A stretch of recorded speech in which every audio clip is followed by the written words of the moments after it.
Hey everyone, it's Mariah. Today I'm going to show you how to thread your sewing machine. Alright, so it's a few things that you need to know. This is called the spool of thread. This is called the spool pin. Okay, your spool is going to go on the spool pin. So what you're going to do, you're going to slide this on the spool pin, and this is your stopper. And then you put that down to stop it, okay? We're going to cross over to make it easy to thread. Most sewing machines have numbers on it. Okay, I know it can look a little difficult if you see anybody else threading it, but numbers make it easy. Okay, so it starts off at 1, then it goes to 2, then it goes to 3, 4, 5, 6. So here's number 1. Number 1 has a little slit. So I'm going to, oh, also, let me do this again because I want you to see. The thread will always go over like this, okay? Always have the thread go over this way. So if you are putting the thread in backwards like this, it's not gonna sew right. So you need to have it like this. The thread needs to come over, okay?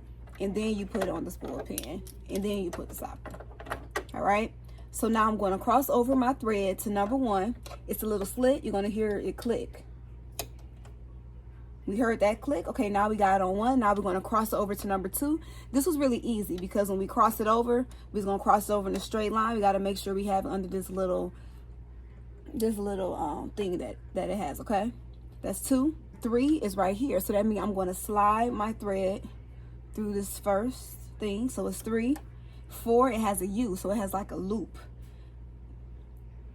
4, and then here's number 5. 5, I'm gonna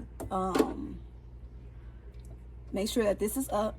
I'm gonna go right to left, okay? And then 6 is right here, okay? So I'm gonna slide my thread down to 6. All right, now that I slid down my thread through 5 and now I'm at 6, it's going to be 2 slits down here. So it's going to have a slit down here. I'm going to take my thread with my left hand. I'm going to go around it with my right hand to make it easy. That's the first one. And then this one, it can be kind of tricky to put it through there, but you can do the same thing. Take it with your left hand, hold your right hand, and slide it through. Okay, now we got it through those 2 slits. And now I can let my thread go through the eye of the needle. So this is the needle. And the eye of the needle is the hole that's right in the front. That's what we call the eye of the needle. Let's see if we can do a close-up of that. Okay. And I'm going to put my thread through the eye of the needle. And now I've threaded the top portion of my machine. Thanks for watching. Make sure to comment, like, and subscribe. See ya.